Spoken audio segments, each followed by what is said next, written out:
Hello मित्रांनो, या व्हिडिओमध्ये मी तुम्हाला माझी 1 जूनपासून 10 जूनपर्यंतचे पहिले प्रॉफिट अँड लॉसची स्टेटमेंट दाखवेन. पण ती स्टेटमेंट दाखवायच्या आधी मी माझी आजची तुम्हाला पोझिशन दाखवतो.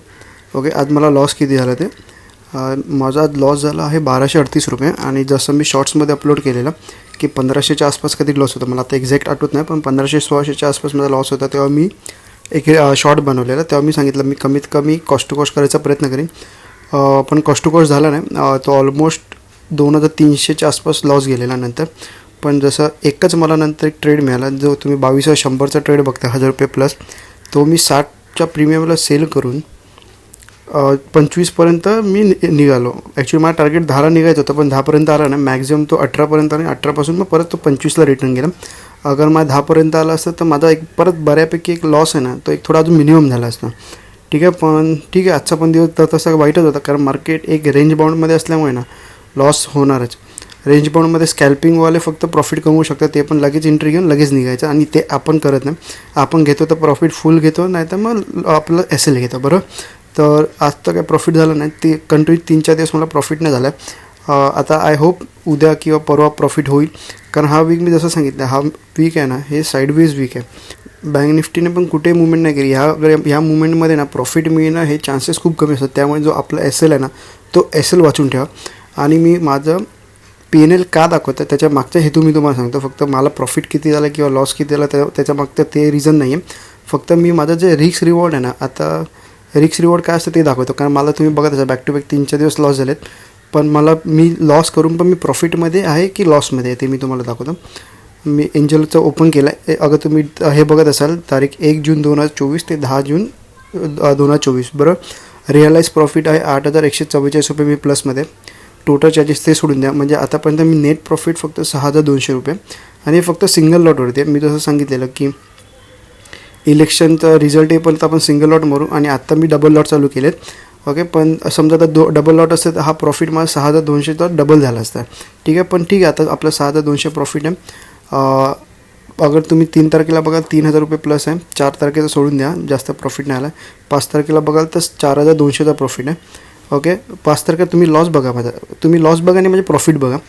मी प्रॉफिट घेतो तर मोठे मोठे घेतो, आणि लॉस घेतो ते लहान लहान घेतो. 7 तारखेचं ॲक्च्युली मी इंडेक्समध्ये नाही केलं, कारण मी जसं तुम्हाला सांगितलेलं की मला काही ट्रेड नाही मिळाला त्या दिवशी, त्यामुळे मी इंडेक्समध्ये नाही केलं. मी काहीतरी नवीन ट्राय करत होतो, ते मी तुम्हाला लवकरच सांगेन. त्यामध्ये माझे 512 म्हणजे ब्रोकरेज पकडून माझे 512च्या आसपास माझा हे झाला. ते सोडा. आणि एक 10 तारखेला 743, म्हणजे तुम्ही लॉस बघाल 500 रुपये 700 रुपये आम्हाला लॉस, आणि प्रॉफिट बघा केवढं मोठं. फक्त ते सांगतो की प्रॉफिट मोठं असेल ना, तर मला आज पण मला 2000 लॉस झाला. म्हणजे आज नेट रिअलाइज 1200 रुपयाचा लॉस झाला. 600-700 रुपये तर ब्रोकरेज जाणार, कारण आज माझी एंट्री पण खूप झाली. तर आजचा नेट रिअलाइज प्रॉफिट आहे 4000, बरोबर, टोटल 1 तारखेपासून 10 तारखेपर्यंत. आता एवढे continue 4 back to back loss करून पण मी 4000 प्लसमध्ये 1 तारखेपासून. तेच एक सांगायचं की रिस्क रिवॉर्ड किती इम्पॉर्टंट असतो. आणि आता माझ्याकडे बघा 4000 रुपये आहेत ना, तर मी अजून ती रिस्क घेऊ शकतो. आता समजा ह्या 4000चा की मी कॉस्ट टू कॉस्ट असतो ना, तर मला परत ट्रेड घ्यायला थोडी भीती वाटली असते, बरोबर, या साईडवेज मार्केटमध्ये. पण माझ्या सेटअपमध्ये बसला ना ट्रेड, तर मी हा घेणारच. भले मग त्याच्यामध्ये माझा एस-एल जाऊ दे किंवा मला टार्गेट येऊ दे. ठीक आहे, टार्गेट आला तर आता हे 2 दिवस मी एकदम मोठा टार्गेट घ्यायचा प्रयत्न करेन. एस-एल तर माझा जो फिक्स आहे तो आहे, पण मी यावेळी जो आहे ना प्रॉफिट, तो जरा जास्त घ्यायचा प्रयत्न करेन. तर मी तुम्हाला आता सांगतो की आपण उद्या काय ट्रेड करू शकतो आणि आपल्याला काय ट्रेड मिळू शकतो. पहिले निफ्टी सांगतो, कारण बँक निफ्टीची उद्या एक्सपायरी आहे. तर आपण पहिले निफ्टी बघूया. तुम्ही निफ्टी बघत असाल तर मी निफ्टी एक झोनमध्ये मार्केट फिरत आहे. कुठेही मार्केट नाही गेलं. काल पण मार्केट नाही कुठे गेलं, आणि आज पण मार्केट नाही कुठे गेलं. हे साईडवेज मार्केट आहे. साईडवेज मार्केटमध्ये फक्त एस-एल वाचवायला शिका. प्रॉफिट आपल्याला कधी ना कधी समजा 3 दिवस साईडवेज मार्केट असतं ना, तर 4थ्या दिवशी ट्रेंडी मार्केट मिळणार. तर त्या ट्रेंडी मार्केटमध्ये एवढा प्रॉफिट करा की 2 एस-एल जे आपले गेले आहेत ते कट करून पण तुम्ही प्रॉफिटेबलमध्ये याल. समजा फ्लॅट ओपन झालं, फ्लॅट ओपन झाला आणि 23,347 सगळं लेवल ब्रेक करत आहे, बरोबर. तर आपण मॅक्झिमम 2दा एंट्री घेऊ शकतो. आणि जसं आपलं 1:2चा टार्गेट कंप्लीट आहे, आपण आपला एस-एल कॉस्ट टू कॉस्ट करू शकतो, बरोबर. आणि जसं समजा 23,347च्या वरती ओपन होतं मार्केट, गॅपअप ओपन झालं, पहिले 5 मिनटाची ग्रीन कॅन्डल बघा, त्याचा हाय ब्रेक करतो, तर एक आपल्याला बऱ्यापैकी वरच्या साईडला परत मुवमेंट मिळू शकते, बरोबर. आणि डाऊन साईडला जर फ्लॅट ओपन होणं, आजचा जो लो आहे, हा लो आहे, तो अगर ब्रेक करत असेल ना, तर आपण डाऊन साईडला परत जाऊ शकतो. मॅक्झिमम 2दा एंट्री, आणि वरती 2 लॉट मारत असेल तर डाऊन साईडला फक्त 1च लॉट मारा. ठीक आहे, क्वांटिटी जर कमी करा, कारण मी तुम्हाला सांगितलं की डाऊन साईडला जास्त लगेच मुवमेंटम मिळण्याचे चान्सेस कमी आहे, कारण प्रत्येक ठिकाणी एक सपोर्ट मिळालेला आहे, बरोबर. त्याच्यामुळे तुम्ही बघाल इथून वरती घेतला आहे, इथून वरती घेतला आहे, इथून वरती घेतला आहे. त्यामुळे सपोर्ट जास्त असल्यामुळे डायरेक्ट खाली पडण्याचे चान्सेस थोडे कमी आहेत. त्यामुळे एक अर्धी क्वांटिटी मारा आणि टोटल दोनदा एंट्री घ्या. एकदा एंट्री घेतलं, SL गेला, परत सेम लेवलला आता आपण परत एकदा एंट्री घेऊ शकतो. आणि दोन्ही ठिकाणी जसं 1:2चा टार्गेट कंप्लीट झाला ना, आपला SL हा सारा कॉस्ट टू कॉस्ट करा.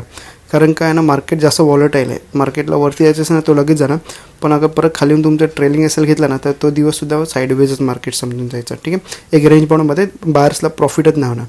मी सेलिंग करतो, पण मी कशी सेलिंग करतो, मी बायरसारखी सेलिंग करतो. मी इन द मनीमध्ये सेलिंग करतो, कारण मला प्रॉफिट मोठा पाहिजे असतं. ओके, आणि आता आपण बँक निफ्टीचं बघूया.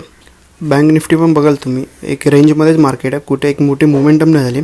जशी ही मोमेंटम आहे तशी मोमेंटम नाही झाली, तर एक साईडवेज मार्केटमध्ये आहे. तर उद्या आपल्याला कदाचित बँक निफ्टीमध्ये ट्रेड मिळायचा चान्सेस आहे.